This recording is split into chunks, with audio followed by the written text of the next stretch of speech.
so we've now got a panel. So I'm going to invite Shay Thompson, who is an Xbox interactive streamer, Matt Spohr, co-founder of the new game studio Wellbeings, and Dominic Matthews, commercial director of Ninja Theory, all up to the stage.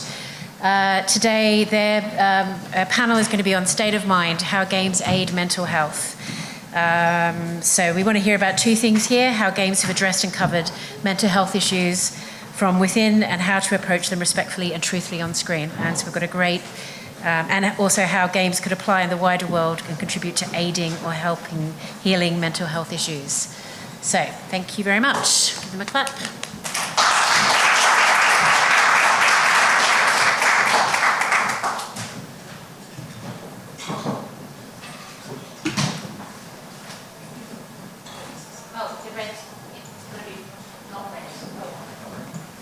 Hello. Okay, now you can hear me. Okay, thank you all so much for coming by this talk this morning, afternoon. The time will change as we go on. So I'm Shay Thompson. I'm an Xbox interactive streamer and founder of a sort of diversity initiative, a Level Up Link Up. I'd like to introduce both Matt Spohr and Dominic Matthews. If you'd like to tell us a little more about yourselves and what it is you do. I'm Dominic Matthews. I'm commercial director at Ninja Theory. We're a studio based up in Cambridge. We've been around for nearly 20 years now. And I think the relevance for this panel is that we released a game in 2017 called Hellblade: Senua's Sacrifice that tells the story of a character who experiences psychosis. And I'm Matt Spohr. I'm a games industry seriously old timer now, I think at 35 years. I come from a very long background in very different product, 8-bit, classic product, AAA product, and more recently, last sort of 10, 15 years, mobile, casual games, and now with a new studio I'm working on games for to aid people to treat their own mental and physical illnesses, called Wellbeings. Awesome. So yeah, mental health in gaming definitely deserves a platform, and I'm really glad that London Games Festival has actually kind of given us the space to have this discussion. Because games in general are a really interesting medium that sit at the intersection of like both tech and art, and sometimes are more equipped to like tell like, you know, interesting stories that, you know, other art forms might not necessarily be able to. What do you think, like the role, what do you think games has had, what role do you think games has had in people's lives? And, you know, does that influence your work in any way? Really, I can probably answer it with an anecdote, and also a little bit about Craig, who's one of our co-founders. So my anecdote is from probably, I don't know, 15, 20 years ago now, which is I was at one of the first casual games conferences by the Casual Games Association. And there was a talk there by one of the founders of PopCap, people that made Bejeweled. And that was the early days of the casual games industry, where in the States they'd attracted a significant proportion of their market as middle-aged housewives. Which was unusual in the games industry at that point, and they had a panel, you know, like this of people that played their games, and they were asking kind of general questions. And it was one of the things that I found most interesting there was that they asked the members of the panel what it was that they found as a benefit to playing the games, the casual games, and one of the women there talked about using it as pain relief. She suffered very badly from fibromyalgia, so you know was constantly in agony, and found that spending time playing casual games allowed her to switch the pain off, more so than any analgesic or any kind of other treatment that she had. So that's that's a very early indication, and certainly from there my interest in it grew. And looking at the way that games are being used as therapies for stuff like that. Also similarly, just a short one, which is Craig, who's our co-founder, is a mental health mentor, but he suffers from chronic cluster headaches, which are I think rated first or second worst pain any human can suffer. Yeah. He gets them every day for 2 to 3 hours. He plays online chess to not to relieve the pain, but to relieve the stress, anxiety, and mood disorders that come along with chronic pain. So it's kind of using games in those therapies as well, just as an example. Yeah. I hope that answers the question. Definitely. Yeah, I think from my perspective, linear media, TV and film and literature as well has always kind of played a role in surfacing and highlighting really important issues. And I think games can not only do the same thing, but I think they can go one step further. In that with a film, you can spectate someone else's experiences.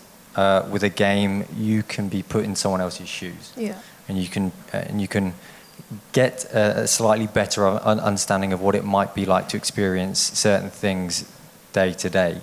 I think one of the big challenges with mental health is obviously stigma. Yeah. And the people that we've worked with and spoken to, that's one of the biggest challenges that they personally face, is the stigma associated with it within social circles, within workplaces. And I think we can tackle stigma with exposure and with education. And I think games can play an important role in that, particularly with a younger demographic who are fully engaged with video games more so than other forms of traditional media. Yeah, absolutely. It's almost like when you're watching a film or a TV show, you're experiencing it from such a passive viewpoint, whereas with a game, like, you're so immersed in it. And yeah, I think it's really, really powerful as an art form. A common theme in the projects that you've both worked on, be it like various apps at Wellbeing or Hellblade for you, Dominic, is that you aim to create like a compelling experience first and foremost, as opposed to just setting out and making something that would have an impact. Like, could you both kind of, expand on that a little bit more? Yeah, so it's a question that we get asked quite a lot with Hellblade, which was what was our aim with it, and our aim was to create a really good video game, and to tell a great story. And with all of our games, we want to leave an impact on players. And we thought that if we did a good job of that, then there may well be a byproduct, which would be to help educate people about psychosis and about mental health. And a lot of people that I talk to that say, okay, we're going to make a video game that is going to educate people about mental health or about anything, it ends up being something that is not attractive for the user. They don't want to play it. If you tell a player that they're going to be educated by a game, then that's the least attractive thing that you can have, as opposed to having a game that in its own right is something that they're going to want to play. And if you treat the subject matter with respect and represent it in a truthful, authentic way, then it can act really like a Trojan horse. Yeah. You can educate people and you can impact people through a compelling journey. So, and I think that can be far more effective than going out there and saying we're going to make an education app to educate people about mental health or about anything else. 100%, yeah. That's a really interesting point around stigma and about the purpose. I mean, Hellblade is a really good example of where you addressed an issue for somebody within a character itself. And the product we're doing, the products we're working on, we don't have that advantage. We're not a large AAA studio. We're producing smaller, predominantly puzzle-based games. But ultimately, it works almost the same way. Is that our intention, rather than to educate, is, it sounds quite trite, but actually we're ultimately tricking someone that has a mental condition into treating their mental condition, using mechanics that are analogous with CBT or with other processes. And it comes from I have an anxiety problem which has lasted for many years. So I've actually I've used games in this way. I've ultimately sought out games and game mechanics that help me to. It's very difficult to explain, but anxiety is a weird process where you feel in my instance, you feel the effects of stress and worry and all the things that come along with a goal. So because however you've been worried in the past, you feel like that, but without a cause. So your brain then tries to seek a cause out, and you end up in this situation where you see everything as threats, or see everything as problems, or you blow stuff out of proportion. But with things like with a game where you can build gameplay, for example, this is a single example, where you can build gameplay around building stress within a player against flow, so keeping someone's attention, but giving them a visceral outcome to that stress, whether or not they actually release it is the process that somebody that suffers from anxiety can't have. So by giving that, you almost redirect the anxiety feelings towards a visceral outcome, again, whether or not they realise it. Yeah. And you can do that within gameplay. And ultimately, CBT kind of works that way. Yeah. It's about rationalisation of your fears, or rationalisation of the feelings you have. But in CBT, to understand that that's not the problem. But actually what we do is we redirect that. We intend to. So it's kind of, but I've seen a lot of games in the past that do that really well unintentionally. Yeah. So we're going to try to do it intentionally using the similar processes. And yeah, that sounds like awesome. I think, especially what you said with stigma, I think when, whatever art form kind of sets out to try and tell stories about mental illness, it can kind of almost start to feel like a caricature of itself, because they set out to, address too many things at once. And I think an issue as sensitive as this one needs a lot of it needs a degree of respect and care behind it. As I previously mentioned, now more than ever, we're seeing mental health being addressed both in games and surrounding the cultural conversation in gaming. Why do you think that is, both of you?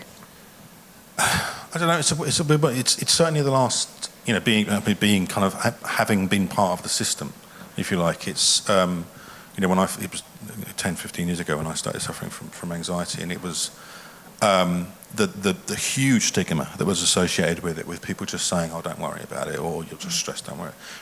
Has now switched from that, other than medicine understanding that as a condition.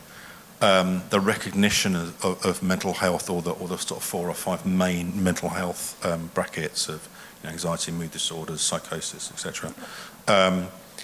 It has moved into the mainstream, so there's a much stronger understanding of it and a reduction in the stigma around it. And I would argue, in some cases, certainly in the UK particularly, I've noticed it.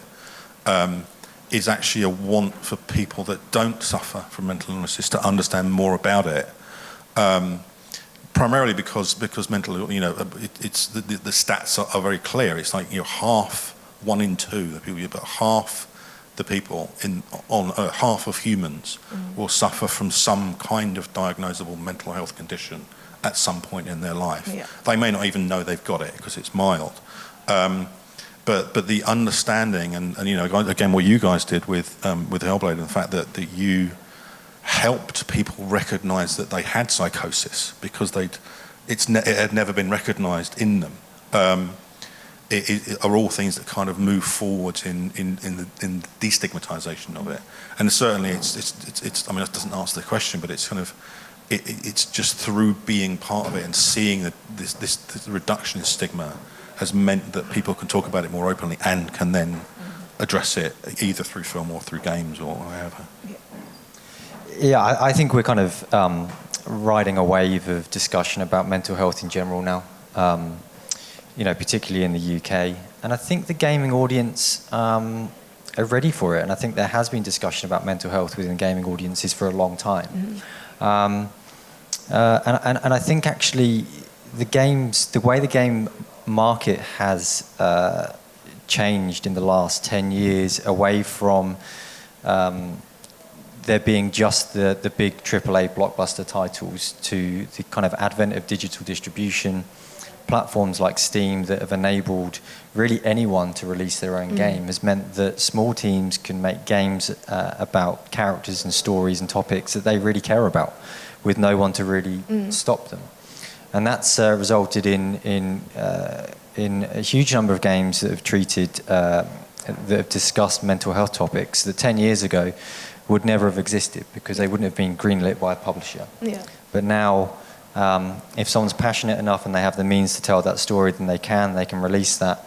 And if only 10,000 people play it or 20,000 people play it, then it's still a valid experience that helps to move things forward. Absolutely. And yeah, even just talking about that kind of cultural shift is that, you know, mental health in gaming was only really brought up previously in a sort of negative way. It would be like, oh, well, that's the reason why, you know, X tragedy happened, or, you know, so on and so forth. And yeah, right now in the media, especially in the UK, we are seeing like a massive change. So I guess one of my final questions is, where do you think we go from here as an industry? Like, I think you sort of touched on that previously. Like, we sort of will start to see a rise in more studios telling stories like this, but yeah, where do you guys think we'll go? Yeah, so I think a lot of indie titles, smaller titles have talked about mental health, and then you have a game like Hellblade, which kind of sits in between, as we see it, made by a small team and a relatively small budget, but still we hit AAA quality visuals. But now I think you're going to start to see more AAA blockbuster titles starting to talk about a lot of different subjects.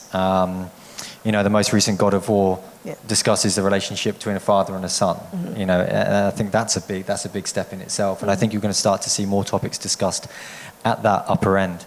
I think what's really interesting for us as an industry as well is to take a look at ourselves as well, and take a look at our teams and our organisations, and how we can be progressive as employers about how we are looking after our own mental health and the mental health of our teams. Games still has a pretty bad reputation for crunch, for overworking people, not looking after people. And I think we are doing a good job of telling stories, taking the right approach to discussing mental health in our games. But I think we really do have to reflect on our own teams and the way we approach it for ourselves and start looking after ourselves and leading the way as organisations and employers.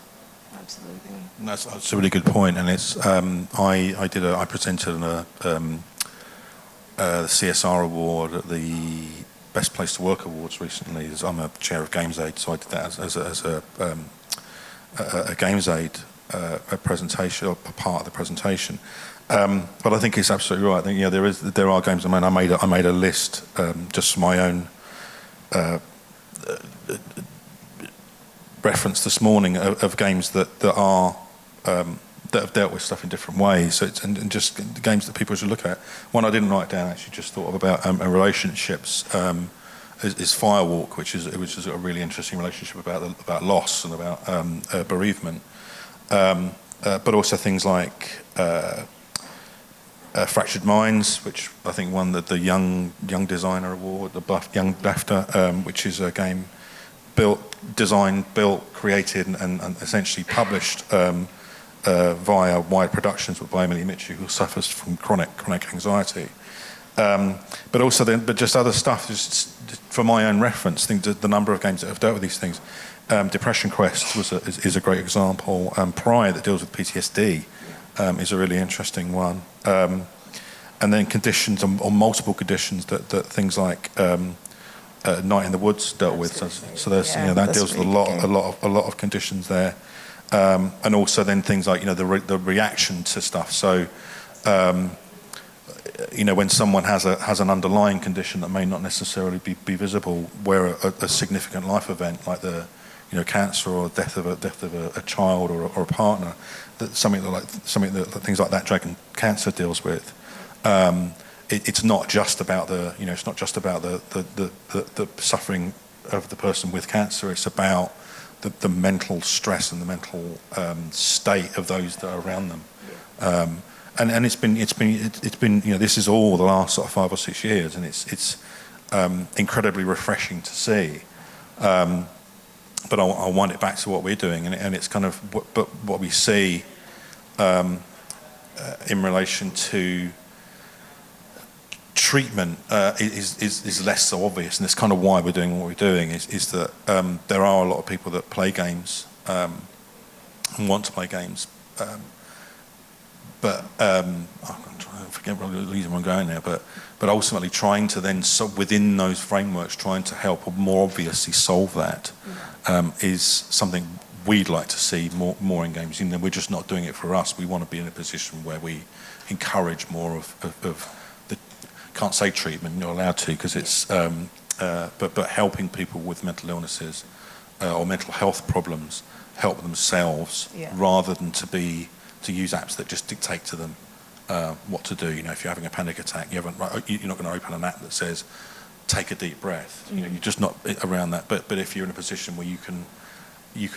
open a game that you think might be able to help you out, or at least see you through it, or you know, then that's where we want to see some games going. Yeah.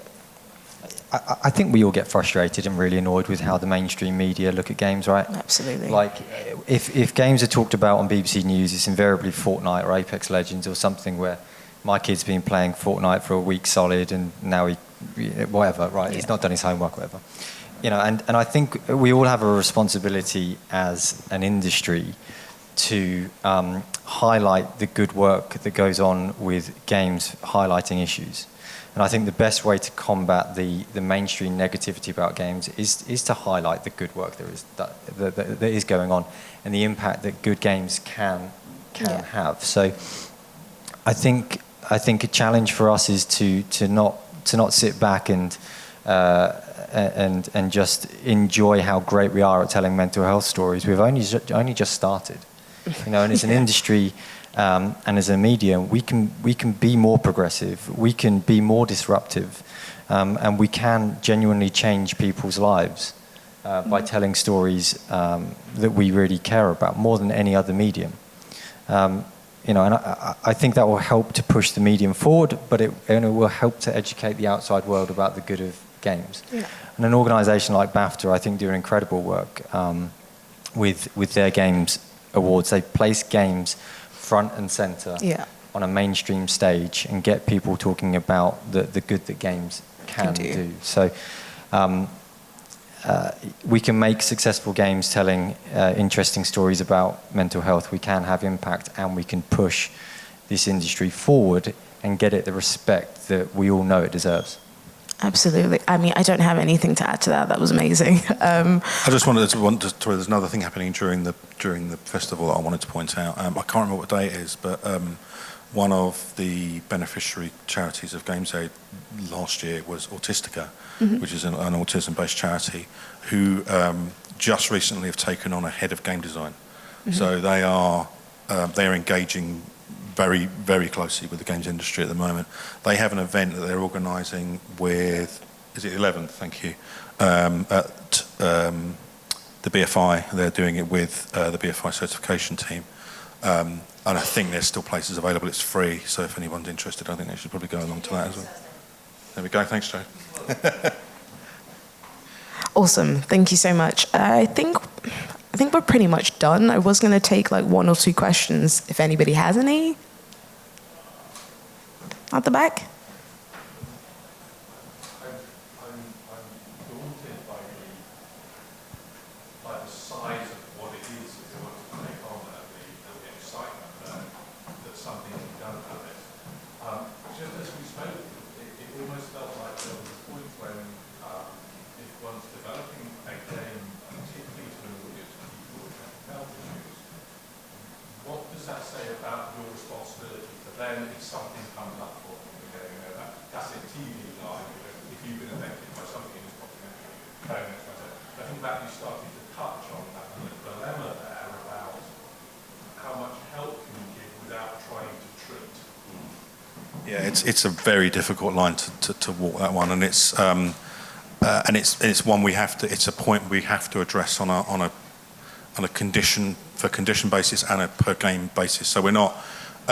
What's really important for us is to not try to deliver a panacea. It's the strategy for the business is lots and lots and lots of small products that deal very specifically with certain conditions.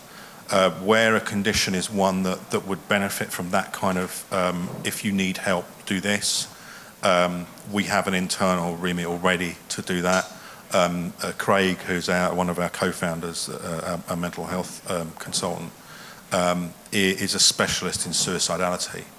And we're in the process now of working on a later product with him that tries to deal with suicidal thoughts and suicidality, both at the point of need, so at the point of someone feels suicidal, but prior to that as well, so trying to help to change someone's views of their life in order to try to stop them even reaching that point. And there are a couple of features. We're concentrating on mobile on this particularly, and there are a couple of features. One is obviously just an emergency button, having a call someone, call the Samaritans, or call a member of your family, or someone that you know having an immediate can have an immediate effect on your state of mind. But conversely, one of the beauties of using mobile phones for this is that we then know where that person is. So rather than the kind of, as well as the cry for help that you wouldn't necessarily, if you're standing on a precipice ready to do something horrible, being seen at that point is a cry for help. Being able to actually cry for help at that point, coupled with whoever it is that you're trying to help is going to, knowing exactly where you are, is something that we believe can save a lot of people from those situations. But it is very specific on a per condition basis. I hope that answers your question. Yeah, I mean, on Hellblade, our approach was, we told a story that might raise questions from our players. So we created a support website, hellbladehelp.info, which we linked to through the game, where people could go and find organisations in their territory that they could speak to. We weren't going to make any attempt to try and give people advice ourselves. That would absolutely be the wrong thing to do. As a developer, my recommendation would be to engage with organisations within the space, speak to mental health charities, speak to people like the Wellcome Trust, who are a global charitable foundation, ask them what they think you should do. What we found was that a lot of these organisations are supportive of games, and they are desperate to engage with a younger demographic, and they can't do that through traditional means. And they're struggling to do it. So games is a nice channel through which they can do it. So they're very supportive. Let them know what you're doing, talk to them about what you're planning to do, get them into your studio so you can really share with them your intention with the product that you're making, and work with them on it. Don't be afraid to work with charities, organisations and academia, because you'll find actually that they'll be surprisingly supportive. Awesome. Thank you so much. I thought I had more time for questions, but I don't think we do. Thank you all so much for listening and engaging. Really, really grateful. Thank you. See you guys later.